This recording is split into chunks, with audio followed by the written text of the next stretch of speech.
ایک غیر مرد کے ساتھ روانہ کر دیا اور وہ اسے گھوڑے پر بٹھا کر لے گیا۔ شاہ نے کہا وہ تو اسے پیدل لے کر گیا تھا، اگر وہ مجھ سے کہتا کہ میں گھوڑے پر بٹھا کر لے جاؤں گا تو میں ہرگز اجازت نہ دیتا۔ بھٹیاری کہنے لگی اس شہر میں بہت سے بدماش لوگ سوداگروں کے بھیس میں بھی آتے ہیں اور یہاں ٹھہرے ہوئے مسافروں کو دھوکہ دے کر بھاگ جاتے ہیں، اس لیے آپ نے بہت برا کیا جو اپنی بیوی کو اس کے ساتھ روانہ کر دیا۔ شاہ یہ بات سن کر بہت گھبرایا اور فوراً ہی دونوں لڑکوں کو ساتھ لے کر اسی راستے پر چل دیا جس پر سوداگر گیا تھا۔ چلتے چلتے وہ اس جگہ پہنچ گیا جہاں قافلہ ٹھہرا تھا۔ یہاں اس نے دیکھا زمین پر نشان موجود ہیں لیکن قافلہ نہیں۔ پھر اس نے ایک راہگیر سے پوچھا کہ بھائی تم نے کسی قافلے کو جاتے ہوئے تو نہیں دیکھا؟ اس نے جواب دیا ہاں بھائی میں نے دیکھا تھا، وہ بڑی تیزی سے چلا جا رہا تھا اور اب تو بہت دور نکل گیا ہوگا۔ شاہ کے پاؤں تلے سے زمین نکل گئی، وہ تیز تیز قدم اٹھاتا ہوا نشانوں پر چل دیا۔ اس وقت اس کا دل بری طرح دھڑک رہا تھا اور وہ سوچ رہا تھا کہ برا کیا جو اس بدماش پر ترس کھایا۔ بھٹیاری کے کہنے کے مطابق یہ سوداگر نہیں کوئی بدماش تھا، اگر میں اس تک نہ پہنچ سکا تو نہ جانے بے ایمان میری بیوی کے ساتھ کیا سلوک کرے۔ چلتے چلتے وہ راستے سے بھٹک گیا اور دریا کے کنارے پہنچ گیا۔ ابھی وہ سوچنے لگا کہ دریا کو کس طرح عبور کرنا چاہیے۔ آخر اس نے نسیم کو کنارے پر چھوڑا اور شمیم کو کاندھے پر بٹھا کر دریا میں اتر گیا۔ نسیم چلایا ابا جان مجھے تو ساتھ لے لیجئے۔ وہ کہنے لگا بیٹا تم یہیں ٹھہرو، میں اسے کنارے پر چھوڑ کر آتا ہوں، پھر تمہیں بھی اسی طرح کاندھے پر بٹھا کر لے جاؤں گا۔ جب شاہ یمن بیچ دریا میں پہنچا تو اسے نسیم کے چیخنے کی آواز سنائی دی اور وہ گھبرا گیا۔ اس نے پلٹ کر دیکھا تو ایک بھیڑیا اسے اپنی پیٹھ پر ڈال کر لیے جا رہا ہے۔ شمیم نے باپ کی گردن میں باہیں ڈال رکھی تھیں۔ بڑے بھائی کو اس طرح بچھڑتے دیکھ کر وہ رونے لگا۔ باپ کی آنکھوں تلے اندھیرا آ گیا اور سارا بدن کانپنے لگا۔ ادھر شمیم کے ہاتھ چھوٹ گئے اور وہ بھی دریا میں گر پڑا۔ شاہ کو بڑے بیٹے کا غم تو تھا ہی، اب چھوٹا بیٹا بھی ساتھ چھوڑ گیا۔ دریا میں بہت ہاتھ پاؤں مارے لیکن اس کا کہیں پتہ نہ چلا۔ آخر وہ اپنی بدنصیبی پر آنسو بہاتا ہوا کنارے پر چلا گیا اور رو رو کر خدا سے کہنے لگا یا الہی مجھے کس گناہ کی سزا مل رہی ہے؟ میں نے تو ہمیشہ تیرے بندوں کی خدمت کی ہے، کبھی کسی کے دل کو ٹھیس نہیں پہنچائی، پھر یہ مصیبتیں کس لیے؟ روتے روتے اس کی آنکھیں سرخ ہو گئیں۔ آخر وہ اٹھا اور آنسو بہاتا ہوا چل دیا۔ وہ چلتا رہا لیکن چلا نہیں جاتا تھا۔ بیٹوں کی جدائی کے غم نے جیسے اس کی ساری طاقت چھین لی تھی۔ ٹانگیں لڑکھڑا رہی تھیں، دل بیٹھا جا رہا تھا اور سر چکرا رہا تھا۔ ادھر فقیر بادشاہ کے ہاتھوں سب ہی پریشان تھے، اسے کھانے پینے اور عیش کرنے کے سوا کوئی کام نہ تھا۔ حکومت کا سارا کام وزیر سنبھال رہے تھے۔ فقیر اگرچہ ان کے ساتھ ادنا غلاموں اور نوکروں کی طرح پیش آتا تھا اور انہیں یہ بات ناگوار بھی گزرتی تھی، لیکن وہ اس خیال سے خاموش تھے کہ ملازمت سے لگے ہوئے ہیں، اگر علیحدہ کر دیے گئے تو پھر کیا کریں گے؟ فقیر اپنی فطرت سے مجبور تھا، اس نے ہمیشہ بھیک مانگ کر گزارا کیا تھا اور دوسروں کا جھوٹا کھایا تھا۔ اب محل میں لذیذ اور نفیس کھانے ملنے لگے تو مزاج آسمان پر پہنچ گئے اور وہ ہر شخص کو ذلیل اور حقیر سمجھنے لگا۔ فقیر بادشاہ نے کبھی کسی کی مدد نہ کی، اگر کوئی ضرورت مند دربار میں آ بھی گیا اور اس نے سوال کیا تو اسے برا بھلا کہہ کر بھگا دیا کرتا۔ ساری رعایا دن رات شاہ یمن کے حق میں دعا کرتی تھی کہ وہ تندرست رہے اور جلد واپس آ کر اپنی حکومت سنبھال لے۔ دوسرے ملکوں کے بادشاہوں کو یقین تھا کہ شاہ یمن ایک فقیر کو حکومت سونپ کر ہمیشہ کے لیے نہیں بیٹھ سکتا، وہ جلد ہی واپس آ کر اسے تخت سے اتار دے گا۔ اسی یقین کے سبب ان میں سے کسی نے یمن پر چڑھائی کرنے کا ارادہ نہیں کیا، ورنہ جاہل اور بے وقوف فقیر بادشاہ پر فتح حاصل کرنا ان کے لیے کوئی مشکل کام نہ تھا۔ پھر ایسی صورت میں جبکہ وزیر درباری اور شاہی ملازموں کے ساتھ ساتھ رعایا بھی اس کے خلاف ہو، لیکن فقیر بادشاہ ان سب باتوں سے بے خبر عیش و آرام میں مصروف تھا۔ خدا کی قدرت، شاہ یمن چلتے چلتے ایک شہر پناہ پر پہنچا۔ یہاں ہزاروں آدمی کھڑے ہوئے تھے۔ شاہ نے ان میں سے ایک شخص سے پوچھا کیا آپ سب لوگ یہاں کیوں جمع ہیں؟ اس نے جواب دیا پرسوں ہمارے بادشاہ کا انتقال ہو گیا تھا، لہٰذا دستور کے مطابق آج شہر کے وہ تمام لوگ جو بادشاہ بننے کے خواہش مند ہیں یہاں جمع ہو گئے اور ایک باز کو اڑا دیا گیا ہے، وہ نیچے اتر کر جس کے سر پر بیٹھے گا اسی کو بادشاہ بنا دیا جائے گا۔ شاہ یمن کہنے لگا کیا مرحوم بادشاہ کی اولاد نہیں؟ اس نے جواب دیا اولاد تو ہے لیکن ہمارے ملک میں بادشاہت کسی ایک خاندان کے حصے میں نہیں آ جاتی۔ شاہ یمن یہ بات سن کر تماشا دیکھنے کے لیے کھڑا ہو گیا۔ خدا کی قدرت کہ باز نیچے اترا تو اس کے سر پر بیٹھ گیا۔ شاہ یمن بہت حیران ہوا اور باز کو سر سے اڑانے لگا، لیکن لوگوں نے اسے گھیر لیا اور مبارکباد دینے لگے۔ شاہ نے کہا بھائیوں میں بادشاہ نہیں بننا چاہتا۔ لوگوں نے ایک زبان ہو کر کہا اب تو بادشاہ بننا پڑے گا، یہ خدا کا حکم ہے۔ پھر وہ سب اسے پکڑ کر لے گئے اور شہر میں جا کر اس کے گلے میں پھولوں کے ہار پہنا دیے۔ پھر ایک سفید گھوڑے پر بٹھا کر ہر گلی کوچے اور ہر بازار سے اس کا جلوس نکالا۔ اس کے بعد وزیر، امیر اور درباری اسے عزت کے ساتھ محل میں لے گئے اور نہلا دھلا کر نئی پوشاک پہنائی، لذیذ کھانے کھلائے۔ پھر اسی روز شام کے وقت تخت پر بٹھا دیا اور تاج پوشی کی رسم ادا کی۔ شاہ کو حکومت کے طور طریقے تو معلوم ہی تھے، اس لیے اس نے پہلے ہی دن سے ہر کام کو بخوبی سنبھال لیا۔ اس بات سے ہر وزیر حیران بھی تھا اور خوش بھی تھا۔ شاہ نے ملک کا انتظام بہت بہتر کر دیا اور رعایا پہلے سے زیادہ کہیں خوشحال ہو گئی۔ دوسرے ملکوں سے تجارت ہونے لگی اور آپس میں تعلقات پیدا ہو گئے۔ غرض 2 سال کے عرصے میں اس نے ملک کو بہت ترقی دی اور اطمینان سے حکومت کرتا رہا۔ ایک روز بیٹھے بیٹھے اسے اپنے دونوں بچوں کی یاد نے بری طرح ستایا اور اس کی آنکھوں سے آنسو بہنے لگے۔ وزیر نے جو یہ حال دیکھا تو گھبرا کر کہنے لگا حضور یہ آپ کی آنکھوں میں آنسو کیسے؟ اس نے ٹھنڈا سانس لے کر کہا میں سوچ رہا تھا کہ اگر میری اولاد ہوتی تو آج میں کتنا خوش ہوتا۔ وزیر کہنے لگا آپ شادی کر لیجئے، خدا اولاد بھی دے دے گا۔ شاہ نے پھر ایک ٹھنڈا سانس لیا اور کہنے لگا میں شادی نہیں کروں گا، بلکہ میں چاہتا ہوں کہ تم اعلان کر دو کہ ہم 2 لڑکوں کو حاصل کرنا چاہتے ہیں، جو لوگ دینا چاہیں ہمیں دے کر منہ مانگا انعام حاصل کریں۔ وزیر نے دوسرے ہی دن اعلان کرا دیا۔ اس کے 3-4 روز کے بعد بہت سے لوگ لڑکوں کو لے کر حاضر ہو گئے۔ بادشاہ نے ان میں سے ایک لڑکے کو بلا کر اسے تھوڑی دیر گفتگو کی اور اپنے تجربے سے دونوں لڑکوں کو شریف ذہن اور ہوشیار دے کر اپنے پاس بٹھا لیا۔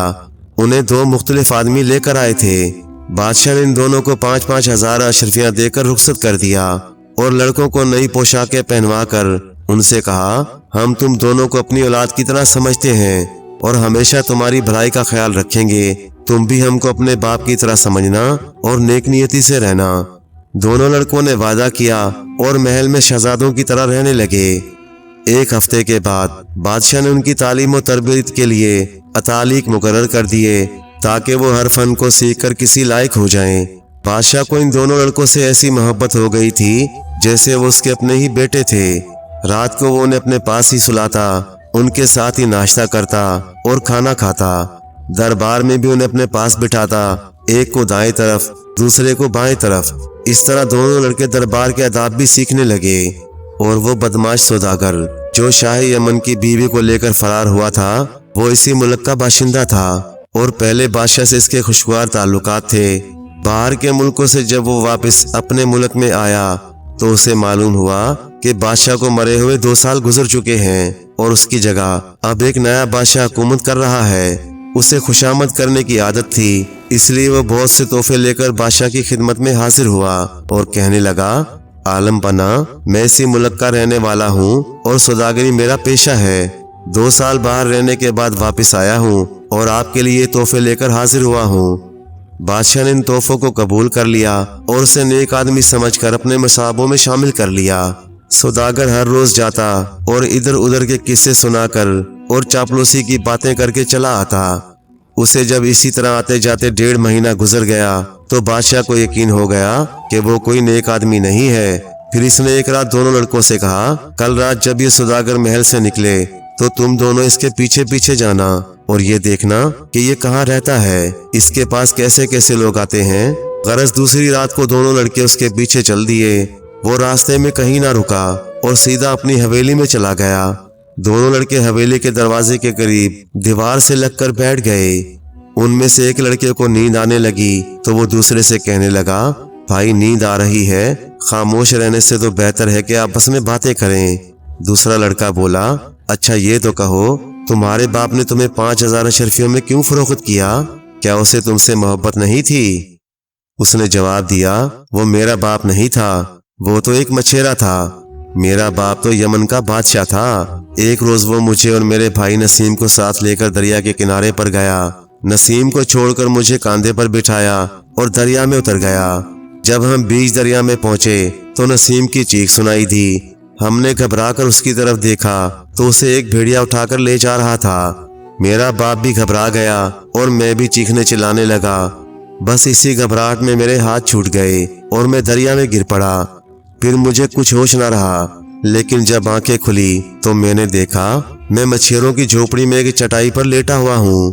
مچھیروں نے میری پرورش کی اور جب بادشاہ کا اعلان سنا تو مجھے ساتھ لے کر 5000 اشرفیوں میں فروخت کر دیا۔ دوسرے لڑکے نے کہا، تمہارے بھائی کا نام نسیم تھا؟ اسے تو میں جانتا ہوں۔ شمیم بولا، تم جانتے ہو؟ کیا اسے بھیڑیا نے نہیں کھایا تھا؟ اس نے جواب دیا، بھیڑیا اسے اپنی پیٹھ پر ڈال کر لے جا رہا تھا کہ ایک شکاری نے اسے دیکھ لیا اور اس کے پیچھے گھوڑے دوڑانے لگا۔ تھوڑی دیر کے بعد ہی وہ بھیڑیے کے قریب پہنچ گیا اور اس نے تیر مار کر اسے مار دیا اور نسیم کو گھوڑے پر بٹھا کر اپنے گھر لے گیا۔ شمیم کہنے لگا، کیا تم مجھے اس کے پاس لے چلو گے؟ وہ کہنے لگا، اب تو مشکل ہے، چونکہ شکاری نے اسے بادشاہ کے ہاں 5000 اشرفیوں میں فروخت کر دیا۔ شمیم بھائی جان کہہ کر اسے چمٹ گیا۔ دونوں کی آنکھوں سے آنسو ٹپکنے لگے۔ اسی وقت قریب کھڑکی سے آواز آئی، میرے بچوں، تمہاری دکھیاری ماں یہاں قید ہے۔ دونوں نے ایک دوسرے کی صورت دیکھی اور آپس میں کہا، یہ آواز ہماری ماں کی ہے، وہ اسی سوداگر کی قید میں ہے، چلو چل کر بادشاہ سے فریاد کریں۔ پھر دونوں دوڑتے ہوئے محل میں گئے اور بادشاہ کو جگا کر اس کے پیروں سے لپٹ گئے اور آنسوؤں سے رونے لگے۔ بادشاہ گھبرا کر اٹھ بیٹھا اور انہیں پیار سے اپنے قریب بٹھا کر کہنے لگا، میرے پیارے بچوں، تم ابھی سے کیوں واپس آ گئے اور تمہاری آنکھوں میں یہ آنسو کیسے ہیں؟ دونوں کہنے لگے، اس سوداگر نے اپنی حویلی میں ہماری ماں کو قید کر رکھا ہے، اسے رہا کرا دیجئے۔ بادشاہ کہنے لگا، کیا تم دونوں کی ماں ایک ہے؟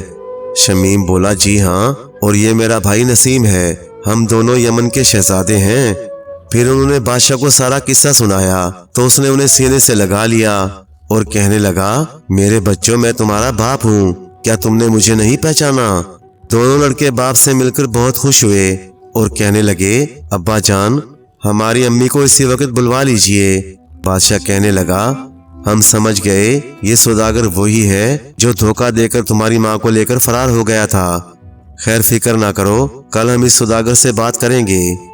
دوسرے دن سوداگر بادشاہ کے پاس آیا تو بادشاہ نے اس سے کہا، آج ہمارا ارادہ تھا کہ ہم تمہارے مکان پر جاتے، مگر جانے سے پہلے تم ہی آ گئے۔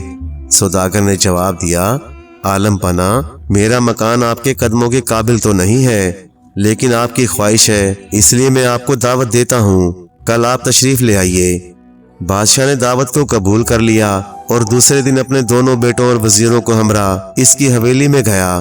سوداگر نے ان سب کی خاطر تواضع کی، اس کے بعد ناچنے والی حسین لڑکیوں کو بلا کر ان کا ناچ دکھایا۔ ناچ دیکھتے ہی بادشاہ کہنے لگا، تمہاری حویلی بہت خوبصورت بنی ہوئی ہے، ہم اس کی سیر کرنا چاہتے ہیں تاکہ ہمیں معلوم ہو جائے کہ حویلی اور محل میں کیا فرق ہے۔ سوداگر کہنے لگا، بہت بہتر جناب، تشریف لے چلیے۔ اور وہ سب کو اپنے ساتھ حویلی کے ہر کمرے میں لے گیا۔ صرف ایک کمرہ باقی رہ گیا کہ وہ انہیں باغ کی طرف لے جانے لگا۔ بادشاہ کہنے لگا، اس کمرے کو کیوں چھوڑ دیا؟ سوداگر نے کہا، اس کمرے میں کوئی خاص چیز نہیں ہے، اگر آپ دیکھنا چاہتے ہیں تو چلیے۔ پھر وہ ان سب کو اس کمرے میں لے گیا۔ یہاں ایک بت کھڑا ہوا تھا اور اس پر پردہ پڑا ہوا تھا۔ بادشاہ کہنے لگا، اس پردے کو اٹھاؤ۔ سوداگر نے پردہ اٹھا دیا تو بادشاہ نے غور سے اسے دیکھا۔ وہ پہچان گیا یہ اس کی ملکہ کا بت ہے۔ اس نے سوداگر سے کہا، ہمیں یہ بت بہت پسند آیا ہے، اس لیے اسے ہمارے محل میں پہنچا دو۔ سوداگر یہ بات سن کر گھبرا گیا اور کہنے لگا، عالم پناہ، آپ اس بت کا کیا کریں گے؟ اسے اگر آپ مجھے بخش دیں تو میرے حال پر کرم ہوگا۔ بادشاہ کہنے لگا، ہرگز نہیں، یہ بت اسی وقت ہمارے ساتھ جائے گا۔ سوداگر کہنے لگا، عالم پناہ، مجھ پر یہ ظلم نہ کیجیے۔ بادشاہ نے وزیروں سے کہا، اسے نہایت حفاظت کے ساتھ اٹھوا کر لے چلو، راہ میں سے کوئی نقصان نہیں پہنچنا چاہیے۔ وزیروں نے اسی وقت ملازموں کو بلوا کر بت کو اٹھوا لیا اور اس پر پردہ ڈال کر محل کی طرف لے چلے اور سوداگر ہاتھ ملتا رہ گیا۔ محل میں ملکہ کے بت کو ایک بڑے کمرے میں کھڑا کر دیا گیا۔ پھر بادشاہ نے وزیروں کو حکم دیا، اب سوداگر کو گرفتار کرنے کے لیے فوراً سپاہی روانہ کر دو۔ وزیر حیران تھے کہ سوداگر نے تو ہزاروں روپے خرچ کر کے دعوت کی اور ایک قیمتی بت اپنی مرضی کے خلاف دے دیا، پھر بادشاہ اسے گرفتار کرانا کیوں چاہتا ہے؟ لیکن انہوں نے کچھ نہ کہا اور سپاہیوں کو روانہ کر دیا۔ بادشاہ نے وزیروں کے جانے کے بعد بت کو اور بھی غور سے دیکھا۔ اس کی صورت، قد اور سب کچھ ملکہ ہی جیسا تھا۔ پھر اس نے نسیم اور شمیم سے پوچھا، تم نے رات کو یہ بت دیکھا تھا یا اپنی ماں کو دیکھا تھا؟ انہوں نے جواب دیا، ہم نے اپنی امی جان کی آواز سنی تھی، وہ کہہ رہی تھی، پیارے بچوں، تمہاری دکھیاری ماں یہاں قید ہے۔ بادشاہ کہنے لگا، یہ سوداگر بہت مکار اور بدماش ہے۔ اسی وقت سپاہی سوداگر کو گرفتار کر کے لے آئے اور وہ بادشاہ کے قدموں میں گر پڑا۔ عالم پناہ، اس ناچیز سے کیا خطا ہوئی؟ بادشاہ کہنے لگا، یہ جس عورت کا بت ہے اسے ہمارے سامنے پیش کرو۔ سوداگر بولا، عالم پناہ، مجھے علم نہیں کہ یہ کس کا بت ہے، مجھے تو ایک سنگ تراش دے گیا تھا۔ بادشاہ نے وزیر سے کہا، اس مکار شخص کو قید خانے میں ڈال دو اور کل صبح سورج نکلتے ہی اسے قتل کر دو۔ اس حکم کو سن کر سوداگر رونے لگا، رحم عالم پناہ، رحم۔ بادشاہ کہنے لگا، تم رحم کے قابل نہیں ہو، تمہیں قتل کرنا ہی بہتر ہے۔ پھر اس نے سپاہیوں کو اشارہ کیا، اسے یہاں سے لے جاؤ۔ سپاہی اسے کھینچ کر لے گئے اور جا کر قید خانے میں بند کر دیا۔ سوداگر روتا اور چیختا چلاتا رہا، لیکن کسی نے اس کی ایک نہ سنی۔ صبح سورج نکلنے سے پہلے سپاہی اسے قید خانے میں سے نکال کر قتل کے میدان میں لے گئے۔ یہاں میدان کے بیچ میں ایک چبوترا بنا ہوا تھا، اس پر 2 پتھر اور ایک بالش کے فاصلے سے رکھے ہوئے تھے۔ جلاد نے اس کا سر اس طرح جھکا دیا کہ اس کی گردن دونوں پتھروں کے درمیان تھی۔ پھر وہ تلوار اٹھا کر حکم کا انتظار کرنے لگا۔ سوداگر کا جسم کانپ رہا تھا اور اس کی آنکھوں سے آنسو بہہ رہے تھے۔ وزیر نے جب ایک کے بعد 2 کہا تو سوداگر چلایا، مجھے قتل نہ کرو، میں بتاتا ہوں کہ یہ کس عورت کا بت ہے۔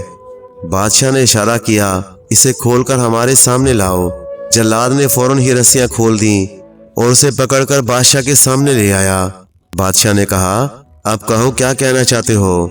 سوداگر کہنے لگا، عالم پناہ، میں بہت گناہ گار شخص ہوں۔ میں سوداگری کے علاوہ لڑکیوں اور عورتوں کو پکڑنے اور انہیں لے جا کر غلاموں کے بازار میں فروخت کرنے کا کام بھی کرتا ہوں۔ میں اب تک سینکڑوں عورتوں کو فروخت کر چکا ہوں، لیکن ان میں سے ایک بھی ایسی خوبصورت عورت نہیں تھی جسے میں اپنی بیوی بناتا۔ 2.25 سال کا عرصہ ہوا ہے کہ میں اپنے قافلے کے ساتھ یمن جا رہا تھا۔ راستے میں ہم نے ایک جگہ پڑاؤ ڈالا اور میں اپنے ٹھہرنے کے لیے جگہ تلاش کرنے شہر گیا۔ وہاں سرائے میں ایک سادہ لو آدمی کو دیکھ کر اسے بیوقوف بنایا اور اس کی بیوی کو لے کر بھاگ آیا۔ یہ بہت خوبصورت تھی، اس لیے میرے دل نے اسے بیوی بنانے کی خواہش پیدا ہو گئی، مگر یہ عورت کسی صورت بھی راضی نہ ہوئی۔ آخر جب میں سفر پر جانے لگا تو اسے اپنی حویلی میں قید کر گیا۔ واپسی پر پھر اس نے اپنی خواہش ظاہر کی، لیکن اس نے انکار کر دیا۔ اب میرا ارادہ تھا کہ اسے لے جا کر غلاموں کے بازار میں فروخت کر دوں۔ آپ نے میری حویلی دیکھنے کی خواہش ظاہر کی، جسے سن کر مجھے خوف ہوا کہ کہیں یہ عورت اپنا حال آپ سے بیان نہ کر دے، اس لیے میں نے زرتاش جادوگر کو 1000 اشرفیاں دے کر اسے بت بنوا دیا۔ بادشاہ نے حکم دیا، زرتاش جادوگر کو فوراً بلایا جائے۔ حکم کی دیر تھی کہ سپاہی زرتاش جادوگر کو لے آئے۔ بادشاہ نے اسے کہا، تم نے اس سوداگر کے کہنے سے اس عورت کو بت میں تبدیل کیا تھا، اب ہمارے ساتھ چل کر اسے دوبارہ اصلی روپ میں لے آؤ۔ زرتاش جادوگر کہنے لگا، یہ غلام اس کی خدمت کے لیے حاضر ہے۔ پھر بادشاہ، وزیر، سوداگر اور سپاہی روانہ ہوئے اور محل میں داخل ہوئے۔ زرتاش نے بت کے گلے میں پڑے ہوئے دھاگے کو کاٹ کر آگ میں جلایا اور کوئی منتر پڑھ کر 3 بار بت پر پھونکا۔ وہ اسی وقت اپنی اصلی شکل میں واپس آ گئی۔ بادشاہ کو دیکھ کر وہ مسکرانے لگی۔ بادشاہ بھی مسکرا دیا۔ شمیم اور نسیم دوڑ کر اس سے لپٹ گئے۔ بادشاہ نے حکم دیا، سوداگر اور زرتاش جادوگر کو ہمیشہ کے لیے ہمارے ملک سے نکال دو، ایسے خطرناک لوگوں کا یہاں رہنا مناسب نہیں۔ غرض دونوں کو ملک سے نکال دیا گیا اور بادشاہ اپنی بچھڑی ہوئی ملکہ اور بچوں کے ساتھ خوش و خرم رہنے لگا۔ کچھ دنوں کے بعد دونوں شہزادے باپ سے اجازت لے کر یمن کی سیر کے لیے گئے۔ وہاں دونوں وزیروں کے گھروں پر جا کر ان سے بھی ملے اور بادشاہ کا حال بیان کیا، جسے سن کر وہ بہت خوش ہوئے اور انہوں نے شہزادوں کو مہمان ٹھہرا لیا۔ پھر آپس میں صلاح مشورہ کر کے فقیر بادشاہ کو کھانے میں زہر دے کر مار دیا۔ شہزادوں کو فقیر کی موت سے دلی خوشی حاصل ہوئی اور وزیر اعظم سے کہا، اب یہاں کا بادشاہ کون ہوگا؟ اس نے جواب دیا، آج ہم تمہارے ساتھ چل رہے ہیں اور تمہارے والد صاحب کو یہاں کا بادشاہ بنائیں گے، چونکہ یہ ملک انہی کا ہے۔ پھر وہ جا کر بادشاہ کو ساتھ لے آئے اور گئی ہوئی حکومتوں سے واپس مل گئی اور وہ دونوں ملکوں پر حکومت کرنے لگا۔ پیارے دوستو، کہانی اچھی لگے تو لائک کریں، چینل کو سبسکرائب کریں اور مزید اسی طرح کی قصے کہانیاں سننے اور دیکھنے کے لیے دیکھتے رہیں جی این اسٹوری ٹی وی۔ شکریہ۔